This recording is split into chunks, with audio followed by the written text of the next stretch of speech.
Bismillahirrahmanirrahim. Assalamualaikum warahmatullahi wabarakatuh. Alhamdulillah. Wassalatu wassalamu ala rasulillah wa ala alihi wa sahbihi wa man walah wa ba'd. Saudara-saudariku dimanapun kita semua berada, semoga video ini menemui kita semua dalam keadaan yang baik, sehat, dan diridhoi oleh Allah Subhanahu wa Ta'ala. Alhamdulillah, kita sangat bersyukur pada Allah Subhanahu wa Ta'ala masih diberikan kesempatan untuk berkehidupan, beraktivitas hingga tiba di hari kedua di bulan Dzulhijjah tahun 1446 Hijrah, di hari Kamis ini. Satu anugerah yang sangat besar yang tidak setiap hamba Allah memiliki peluang yang serupa dengan kita semua. Lebih kita syukuri bahwa keberadaan kita di hari ini, di waktu ini juga disertai dengan keimanan kita kepada Allah Subhanahu wa Ta'ala. Dan iman itu sesuatu yang sangat mahal. Tidak semua yang hidup di muka bumi sampai detik ini boleh jadi punya kemampuan untuk beriman pada Allah Subhanahu wa Ta'ala. Iman itu bukan sekedar klaim kebertuhanan, keyakinan untuk bertuhan, tapi juga keyakinan itu memiliki satu konsekuensi berupa pembuktian. Di antara pembuktian yang kita bisa tampilkan dalam konteks beriman, setidaknya ada dua aspek yang penting. Ada pembuktian mengerjakan perintah, dan kedua, pembuktian menjauhi larangan. Karena itu di dalam Islam kita mengenal amar ma'ruf untuk mengerjakan perintah yang baik, nahi mungkar untuk meninggalkan, mencegah, menjauhi segala yang dilarang. Dengan tujuan yang jelas, bukan hanya syariat, agama memerintahkan kerjakan, kemudian tinggalkan, tapi dijelaskan tujuannya. Untuk apa mengerjakan ini? Untuk apa menjauhi ini? Apa manfaatnya untuk kehidupan kita di dunia? Setelah meninggalkan dunia, kemana kita akan berlabuh? Manfaat dari itu semua apa?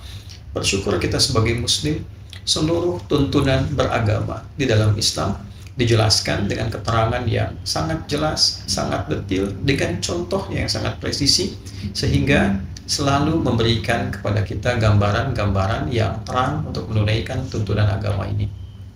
Di antara sekian tuntunan yang terkait erat dengan keberadaan kita di pembuka Dzulhijjah ini adalah salah satu hadis yang diriwayatkan oleh sahabat mulia Abdullah bin Abbas radhiyallahu ta'ala anhuma, yang kelak didokumentasikan juga oleh Al-Imam Al-Bukhari dalam kitab sahihnya, yaitu keterangan yang tersambung kepada hadis Nabi sallallahu alaihi wasallam ketika beliau bersabda, qala Rasulullah sallallahu alaihi wasallam, ma min al-ayyam, tidak akan ditemui perjalanan hari-hari dalam setahun itu, al-amalu salihu fihinna ahabbu ilallah, saat status amal soleh yang kita kerjakan di hari-hari itu naik ia menjadi status yang dicintai oleh Allah Subhanahu wa Ta'ala min hadhil ayyam al-ashr, dibandingkan dengan hari-hari yang lainnya, yaitu ditemukan pada 10 hari pertama di awal bulan Dzulhijjah. Secara singkat, dalam perjalanan hari dalam setahun, bisa kita katakan kurang lebih, sekali lagi kurang lebih, misal 365 hari dalam pendekatan Masehi, 350 hari sekian dalam penetapan kalender Hijriah. Ambil tengah-tengahnya, misal 360 hari dalam setahun. Kita tidak temukan dalam perjalanan 360 ini kecuali ada 10 hari yang spesial. Nah, saking spesialnya dikonfirmasi oleh diantara kalangan sahabat dengan mengatakan, walal jihadu fi sabilillah ya Rasulullah, apakah status jihad fi sabilillah, pahalanya, keutamaannya tak mampu juga menandingi 10 hari ini? Maka Nabi katakan, walal jihadu fi sabilillah illa rajulun kharaja binafsihi wa malihi falam yarji' bidzalika min syai'. Tidak juga mampu keutamaan 10 hari ini ditandingi oleh keutamaan jihad fi sabilillah kecuali jihad berjuang satu saja. Apa itu? Seseorang yang bertekad berjuang, membawa dirinya, maka berkorban dia dengan jiwanya dan hartanya. Dia tidak kembali dengan pengorbanannya itu. Jadi dia berjuang dengan dirinya, dengan hartanya, sampai dia meninggal dunia. Seperti orang dalam perjuangan spiritual berhaji, dengan dirinya, dengan jiwanya, dengan hartanya. Oleh karena itu, jika ada seseorang bahkan baru berniat berangkat menunaikan haji, dengan hati yang ikhlas, dengan harta yang bersih, dia berangkat dan meninggal. Itu termasuk tinggi sekali amalannya, dan tingkat jihad yang paling tinggi yang mengalahkan keutamaan 10 hari ini. Tapi di luar itu, 10 hari ini istimewa. Itulah pembuka bulan Dzulhijjah, 10 hari pertama. Maka dari itu, para ulama hampir seluruhnya mengomentari hadis ini yang statusnya sangat sahih dengan status motivasi kepada kita untuk meningkatkan perbuatan-perbuatan mulia yang dipandang oleh agama. Setiap perbuatan mulia yang dipandang baik oleh agama itu disebut dengan amal soleh namanya. Maka dari itulah kita ketika hadir di momen ini saling memotivasi diri. Bagi saya pribadi, Anda, kita semua saling mengingatkan, saling mengajak. Semua peluang tidak harus dibatasi karena Allah akan menilai berdasarkan ketulusan niat kita. Yang berpotensi dengan badannya, fisiknya, tenaganya, dia tingkatkan amal soleh dengan fisiknya. Sholatnya, baca Qurannya, ada sesuatu di jalan yang bisa ia ambil, bantu singkirkan, duri kah, batu kah, dia lakukan dengan niat karena Allah, memuliakan perintah Allah, memuliakan petunjuk Rasulullah, nilainya tinggi, lebih dari jihad fisabilillah. Kita, sekali lagi saya buka tadi dengan iman kita. Iman ini yang memandu kita untuk meyakini. Yakin, silahkan. Belum yakin, belajar supaya mengerti mengapa ada tuntunan semacam ini. Kemudian yang memiliki titipan dari Allah berupa kelebihan harta, silahkan beribadah dengan hartanya. Berinfak, punya agenda, hari ini infak berapa, besok berapa. Dan nilainya itu beda dengan hari-hari yang lain. Nanti mendekat kepada kurban dan sebagainya. Kemudian bisa yang menggunakan intelektualnya. Dia beramal soleh dengan ilmunya, dengan pikirannya. Keluarkan ide-ide yang baik. Memberikan share kebaikan kepada orang, menjelaskan hukum-hukum, niatkan karena Allah. Itu lebih daripada jihad fisabilillah dalam konteks ini. Insya Allah perjalanan sampai tanggal 9 ada pedomannya, ada tuntunannya.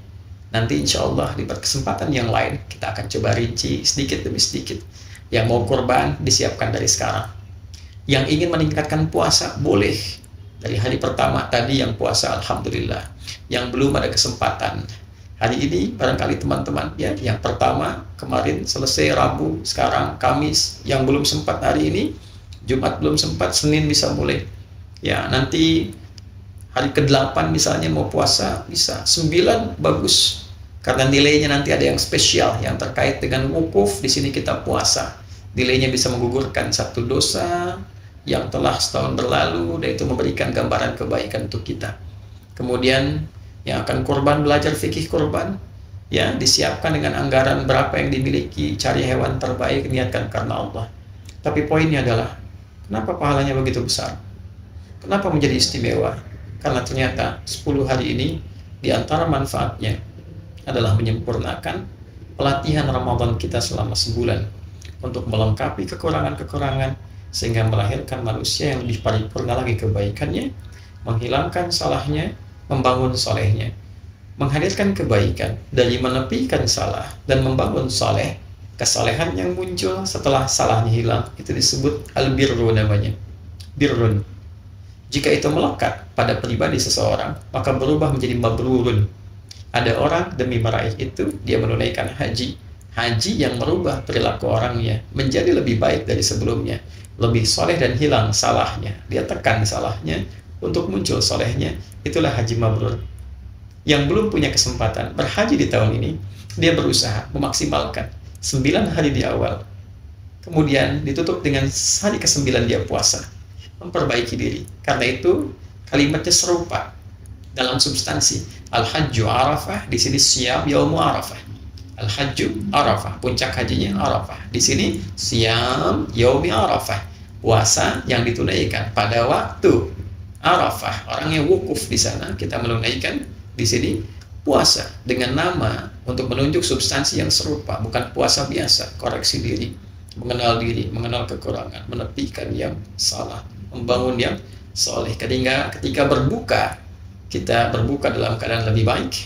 Ada yang mampu menyembelih hewan korban, sifat jelek hewaninya dibuang, sifat insaninya muncul. Maka berzikirlah hari ke-11, 12, 13 ayam tasyrik. Di sana di Mina, di sini kita di tempat kita berkedudukan. Sehingga berikutnya lahirlah manusia yang lebih ingin dekat kepada Allah, ingin lebih berbuat banyak kebaikan, dan itulah intisari dari takwa.